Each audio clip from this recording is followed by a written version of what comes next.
के साथ स्वागत करिए एसी झा साहब का।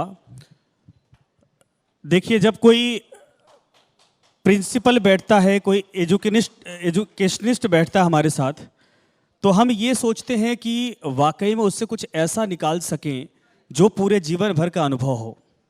बहुत सारे बच्चों को सर आपने बनाया है, बहुत सारे बच्चों की ज़िंदगी ऐसी है कि जो सोच नहीं सकते थे वहाँ से निखर कर हीरे बन गए। मैं उस अनुभव को समझना चाहूँगा, फिर मैं आऊँगा शिक्षा के इस पर।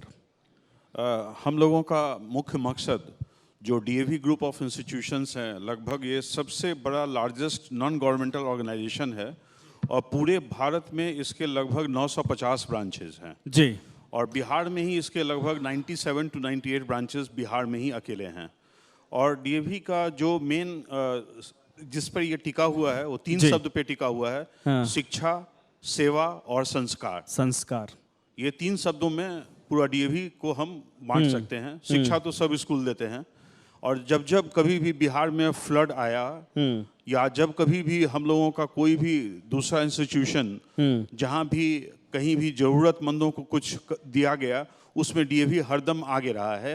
रिसेंट की बात है, 2017 में जब बिहार में काफी ज्यादा फ्लड आया था, डीएवी ग्रुप इंस्टीट्यूशन ने गार्जियन के माध्यम से कलेक्शन करके 5 करोड़ बिहार सरकार को दिया था कि उनको बांटा जा सके। उतना ही नहीं, हमारे जो प्रेसिडेंट हैं पूनम सूरी जी, जो कि पद्मश्री अवार्डेड भी हैं जी, और वो भी इस तरह के कार्यक्रम में बराबर भाग लेते रहते हैं। और उतना ही नहीं, जब कभी भी जरूरत पड़ता है, हम लोग प्रत्येक साल जितने भी डीएवी इंस्टीट्यूशंस हैं, प्रत्येक साल हम लोग जरूरतमंदों के बीच में कंबल जाड़े के समय में और कभी अनाथालय में जाकर के गरीबों के बीच में हम लोग जो कपड़े होते हैं या अनाज होते हैं वो हम लोग उनके बीच में बांटते हैं। तो ये हो गई सेवा की बात। संस्कार आजकल काफी कम होते जा रहा है। हम लोगों का जो स्कूल का नाम है वो है दयानंद एंग्लो वैदिक। दयानंद, जो कि आप जो शायद जानते हो कि उनका 200वां अभी जन्म तिथि भी बनाया जा रहा है। और उसके हिसाब से अगर हम देखें कि दयानंद और वेद ये दोनों जो है सो बहुत पौराणिक चीज हो गई, लेकिन बीच में जो है वो एंग्लो है। तो एंग्लो को ये दोनों तरफ से बांध करके रखा गया कि ये कहीं बहक ना जाए और जो है सो हम लोगों पर प्रभावित ना करे। इसीलिए संस्कार देना सबसे ज्यादा जरूरी है और हम लोग साप्ताहिक हवन निश्चित रूप से करवाते हैं, जिससे कि बच्चों में एक ये संस्कार डेवलप करे। और उस हवन कुंड में हम लोग गार्जियन को भी आमंत्रित करते हैं कि आप आएं, बैठें, और उससे एक बच्चे में ये इनकलकेट होता है कि नहीं, उनको अपने माता पिता के प्रति हम लोग ये चीज़ सिखाते हैं कि नहीं, जब आप सुबह उठते हैं तो सबसे पहले अपने माता पिता जो कि आपके जन्मदाता हैं उनको कहीं ना कहीं पूरा इज्जत दें। नहीं, डीएवी पर सर भरोसा लोगों को बहुत ज़्यादा होता है। मुझे लग रहा है कि बहुत सारे अच्छे अच्छे पदों पर जो लोग गए हैं, अमूमन डीएवी से वास्ता रहा हो या नहीं भी रहा तो लोग जानते हैं, भरोसा इतना होता है। सवाल ये है कि आज के दौर में लोग प्राइवेट संस्थानों की तरफ मूव करते जा रहे हैं। लोगों को लगता है कि अब सरकारी कॉलेजेस में वगैरह में इतनी पढ़ाइयाँ नहीं होती हैं। क्या ये परसेप्शन सही है या फिर ये गलत सोच है? देखिए, जब हम बंगाल क्वालिटी एजुकेशन का जब जिक्र हो जाता है, क्वालिटी एजुकेशन बिहार में कहीं ना कहीं कमजोर पड़ने के कारण ही प्राइवेट इंस्टीट्यूशन का उदय ज़्यादा हो रहा है। और डीएवी इसमें यह चीज़ जरूर है कि कम पैसे में जो बहुत ज़्यादा सुविधा होती है पढ़ाई की, वो यहाँ पर मिलता है। हम लोग दूसरे 5 स्टार स्कूल नहीं हैं और ना ही 3 स्टार स्कूल हैं, लेकिन मिनिमम फीस लेकर जो मैक्सिमम आउटपुट होता है वो हम लोग देते हैं।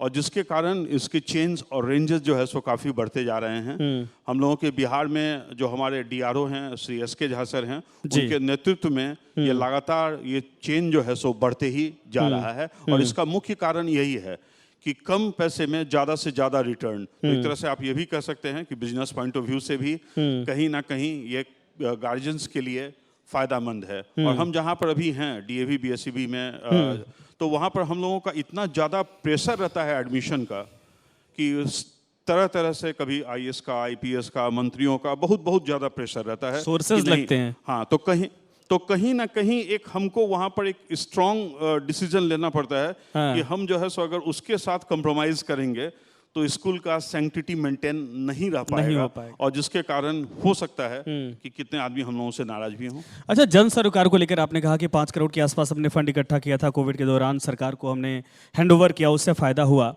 चूंकि ये तभी संभव हो पाता है जब आप एजुकेशन क्वालिटी को भी मेंटेन करिए और अपनी जिम्मेदारियों को भी समझिए। आप कैसे कर लेते हैं? हम लोग का टाइम टू टाइम अपना कैपेसिटी बिल्डिंग प्रोग्राम होता है। सीबीएसई तो बाद में इस चीज़ को शुरू किया। हम लोगों की डायरेक्टर PS2 हैं दिल्ली में, निशा पेशीन, जो कि इनकी डायरेक्टर हैं, जिसको कहा जाता है सेंटर फॉर एकेडमिक एक्सेलेंस। उन्होंने time to time capacity building programme का शुरुआत किया, जो कि पूरे भारत में प्रत्येक टीचर को दिया जाता है। और ये चीज़ देखा जाता है कि ये जो बिल्डिंग प्रोग्राम किया गया टीचर्स के लिए, ये क्लासेस में भी इम्प्लीमेंट हो। नहीं तो क्या होता है कि सारी बातें हो जाती है और इम्प्लीमेंटेशन पार्ट नहीं हो पाता है। और जब ये इम्प्लीमेंट होता है तो नेचुरली कहीं ना कहीं से इसमें फ़ायदा होता है। और आप सब शायद अभी जान रहे होंगे कि न्यू एजुकेशन पॉलिसी आ रहा है। बहुतों को ये नहीं मालूम है कि नहीं एग्जैक्टली ये न्यू एजुकेशन पॉलिसी है क्या।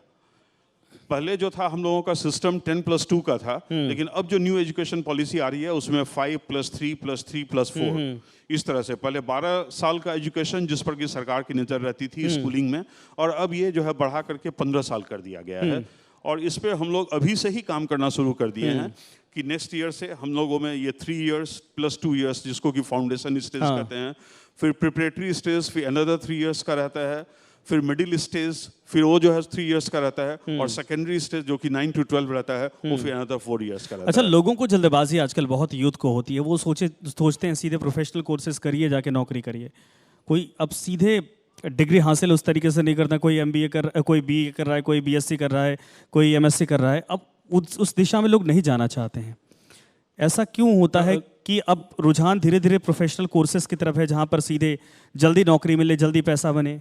देखिए, न्यू एजुकेशन पॉलिसी में भी इस बात का ध्यान रखा गया है। और क्लास 6 से ही वोकेशनल कोर्सेज को लागू कर दिया गया है कि अगर आपको किसी को इंटरेस्ट है कि नहीं हम जो है सो गार्डनिंग में इंटरेस्ट करें, तो उस तरह के बच्चे का इंटर्नशिप, क्लास 6 का ही बच्चा है लेकिन वो जाएगा और किसी गार्डन में जाकर के माली को देखेगा क्लोजली कि वो कैसे काम करता है। हम लोग तो केवल फूल को देखते हैं, लेकिन फूल लगता कैसे है ये हम लोग नहीं जानते हैं कि कंपोजिट माने उसमें कितना खाद का क्या प्रोपोर्शन रहेगा।